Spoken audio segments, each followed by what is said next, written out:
সুন্দর thread chicken যদি আমরা বাসায় বানাতে পারি তাহলে কেন যাব রেস্টুরেন্টে বলেন তো? তো এই থ্রেড চিকেন আমি বাসায় বানানোর ট্রাই করলাম। আমি কিভাবে বানিয়েছি সেটাই আপনাদের সাথে আজকে শেয়ার করব। তো চলেন চলে যাই মূল রেসিপিতে। এখানে আমি মাংসগুলোকে আগেই পাতলা করে চিকন করে কেটে নিয়েছি। দিয়ে দিচ্ছি লবণ। এখন দিয়ে দিব একটু আদার পেস্ট। তারপর এখন দিয়ে দিব সামান্য পরিমাণ রসুনের পেস্ট।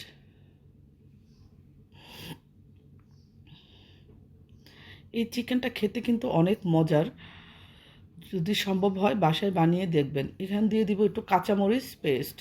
কাঁচামরিচটাকে একটু ব্লেন্ড করে নিয়েছিলাম। এখন দিয়ে দিব সামান্য একটু গোলমরিচের গুঁড়া। দিয়ে দিব একটু সয়া সস।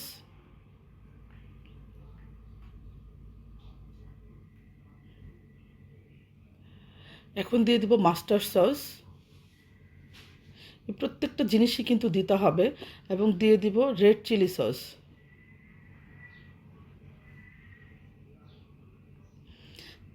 এখন দিয়ে দিব একটু জিরার গুঁড়া। এখন দিয়ে দিব একটু লেবু।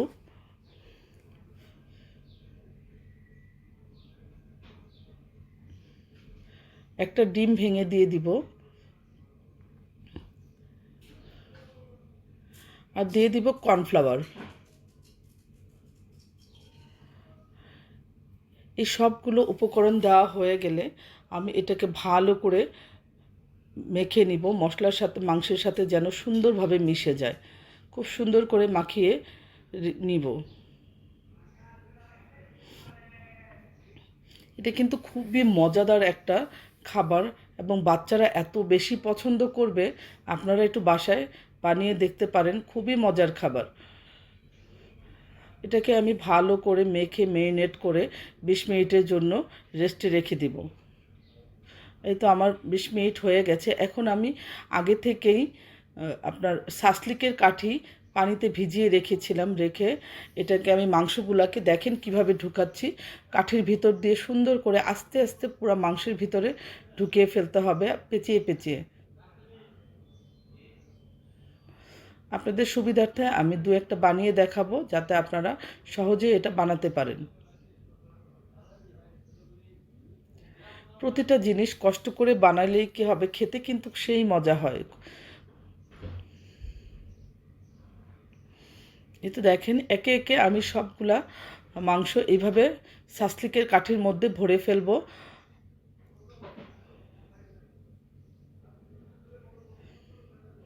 আর এইখানে আমি আপনার রোলের শিট নিয়ে নিয়েছিলাম। এটাকে আসলে এইভাবে কুচি কুচি করে কেটে নিতে হবে। একদম যতটা কুচি সম্ভব কেটে নিতে হবে। দেখেন আমি কিভাবে কাটছি। রোলের শিটগুলোকে আমি 4 ভাগে ভাগ করে আস্তে আস্তে চিকন করে এইভাবে কেটে নিব। এই তো এরকম পাতলা পাতলা করে ঝুড়া ঝুড়া করে এই তো দেখেন আমার কাটা হয়ে গেছে।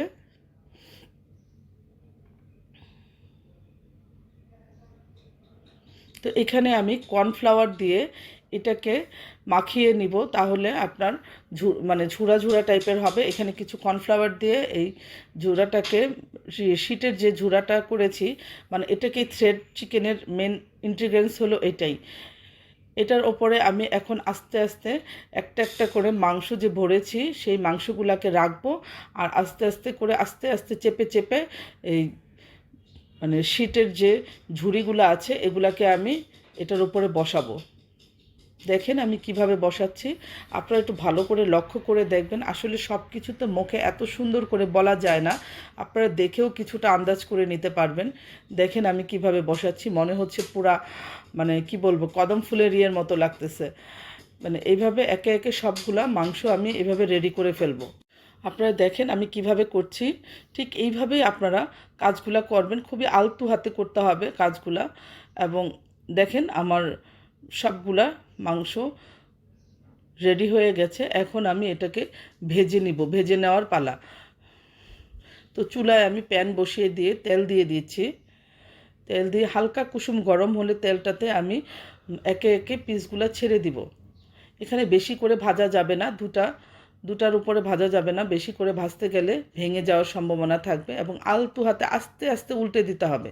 এবং এটা খেতে যে কত সুস্বাদু এবং কত মজার, এটা আসলে না বানিয়ে খেলে আপনারা বুঝবেন না। আপনারাও একটু বাসায় ট্রাই করে দেখবেন এবং খুব মানে একটু মিডিয়াম আঁচে ভাজতে হবে, বেশি অল্প আঁচেও ভাজা যাবে না, আবার বেশি জোরেও ভাজা যাবে না। তো অল্প আঁচে মিডিয়াম আঁচে ভেজে আস্তে আস্তে এটাকে ভেজে তুলে ফেলতে হবে। এই তো দেখেন, এটা যখন ব্রাউনি কালার হয়ে যাবে তখন এটাকে আমি উঠিয়ে ফেলবো। তো আমরা একে একে সবগুলা থ্রেড চিকেন ভেজে ফেলেছি, আর আমার থ্রেড চিকেন ভাজা শেষ। আমার ভিডিও যদি ভালো লেগে থাকে অবশ্যই আমার ভিডিওতে লাইক, কমেন্টস এবং শেয়ার করে দিবেন। এবং আমার একটি ইউটিউব চ্যানেল আছে ফারহানা শারমিন, শাম্মী ইসলাম, আপনারা আমার চ্যানেলটিতে সাবস্ক্রাইব করে দিবেন। ভালো থাকবেন, আমার জন্য দোয়া করবেন এবং আমার পাশেই থাকবেন সবসময়। আল্লাহ।